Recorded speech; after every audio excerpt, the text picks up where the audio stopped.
Ito, nalasing sa isang party at nakauwi nang hindi alam kung ano ang nangyari. Guilty or not guilty? Ay, na yung dalawa, nag-holding hands. Guilty. Umamin.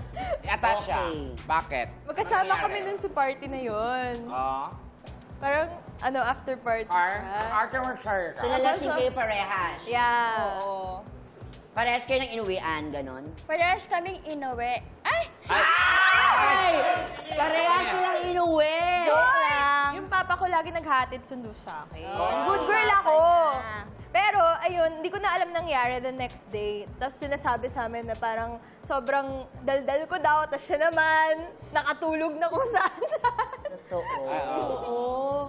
Nakatulog ako sa sasakyan. Tapos pagising ko, ay, nasa mall na ako. So, hindi naman kayo nagsuka ganyan. Eto.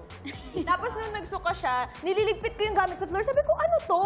Tapos lahat sila nagsabi, uy, atas ka ng bike. Ayun. May vomit. Paano ka magsuka kung sa pagkakaalala mo? Sample. Ay, Ay. ganun. Ang ganda niyang magsuka. Next question. Okay.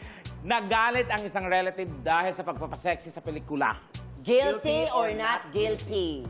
Guilty. Oy, guilty lang. Nagalit ang isang relative.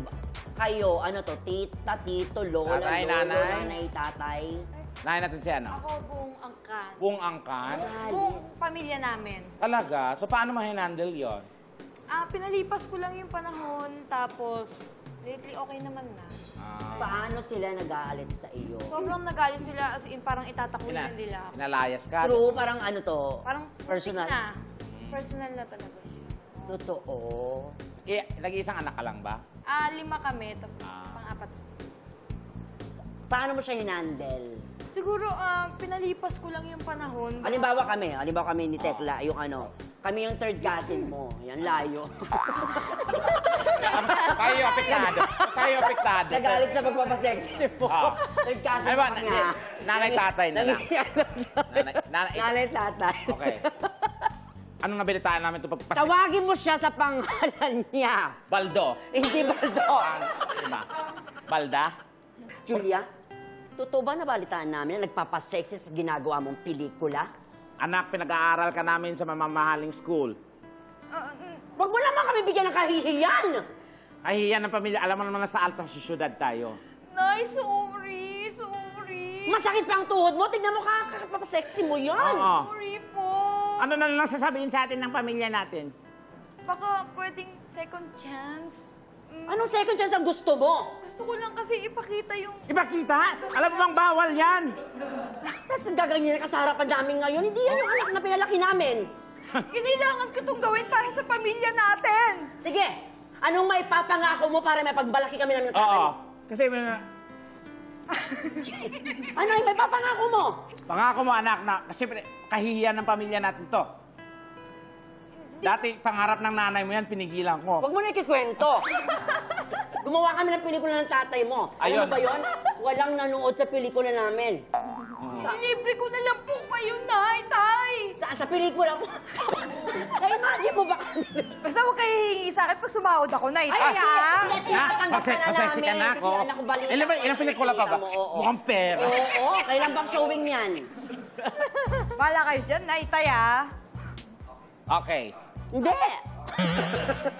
Ay, Gano'n. oo. Pero hindi, seryoso. Paano mo hinandle yun? Oo. Pinalipas ko lang yung panahon. In-explain mo ba sa kanila kung bakit ganyan ginagawa mo to? Anong reason? Hindi ko na siya na-explain kasi wala na rin ako masabi kasi naiyari naman ako. So, inayaan ko na lang na bandang uli, baka matanggap nila. Yun. Malay mo, passion niya talaga yung gano'n, no? Ayan. Sino na susunod natin kakusapin dyan? Itong si ano? Kuya. Si ikaw. Guilty ka din, be. Guilty. Bakit? Sinong mga nagalit sa'yo? Lola ko lang. Pero kasi supportive yung mom and dad ko eh. Yung lola ko lang talaga, hindi niya alam. Then one time kasi pinakilala niya ako sa Nag-download ba yung lola mo ng apps ng ano? Charot. Hindi. Kasi Pwede naman. Oo.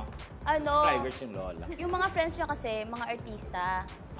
Yes, and tas pinakilala niya ako doon. Nung una, takot na takot talaga ako ng sobra kasi ang akala nila, wholesome yung ginagawa ko. Okay. So, nung time pa lang na yun, hindi ko na alam kung anong gagawin ko. Tapos, nung mga nakailang buwan, nagkaroon kami ng away ng lola ko. Pero nung napakaliit na bagay dahil lang sa bag. Tapos, sabi niya sa akin, ano, ganyan na ugali mo porkit nagganyan ka? Hindi mo ba alam na alam ko yung ginagawa mo? Alam ko naggaganyan ka? Hindi mo man lang sinabi sa akin, hindi mo inamin sa akin. Pero ano, may narinig ka sa akin? Wala. So yun na yung iyak ako ng iyak na sabi ko, grabe, ang tagal na pala niyang alam. Hindi niya lang sinasabi sa akin kasi gusto niya sa akin malaman.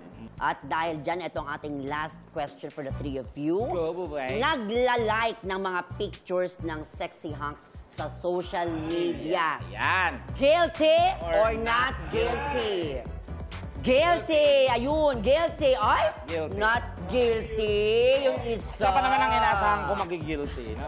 Totoo. O, Bakit not sino? guilty? Sino? Unahin muna natin siya not Oo, guilty. but not guilty nga pala. Wala ka, hindi ka. Hindi ako mahilig mag-like, pero mahilig ako mag-zoom. Mag-zoom. Tinag-zoom. O, di tanungin na rin natin, sino ang zinuzoom mo na artista? Sexy. Easy. Isa lang. Yung Si totoo. Kelvin Miranda. Kelvin Miranda! Zinuzoom niya. Naku, it's a tie. Sinuzoom mo rin ba? Yes. Nasuzoom in ba yung ganon? Oo, be, sa IG. Baka may message ka kay Kelvin Miranda na ang daming blessings ngayon, Oo. Ang daming projects. Kelvin, baka naman. Julia na to, oh. Yay! Ayan O, na. bebe, kayo, umamin. Guilty. Sino? Nila-like. Ikaw, atas ka. Si Ruru Madrid. Ruru Madrid! Alam naman niya na nilalike mo. Di ko alam. Siyempre, naka-follow ka sa kanya. kasi Kaya naka-follow ako sa kanya. Message mo kay Ruru Madrid. Hi, Ruru. Ayun, naka-work mo si Angeli. Baka naman ako na yung next. Yaka po! Ay, Ayan na. Ay, Nagtatanong. sorry po. Bebe, guilty ka din? David, likaw ko. David, ikaw ko. Ayan na. Hi, David. Baka naman gusto kitang maka-work. Hi, boss! Sa taas. Sabi nila may habit ko pa naman daw si Barbie. Ayan. Hindi, mas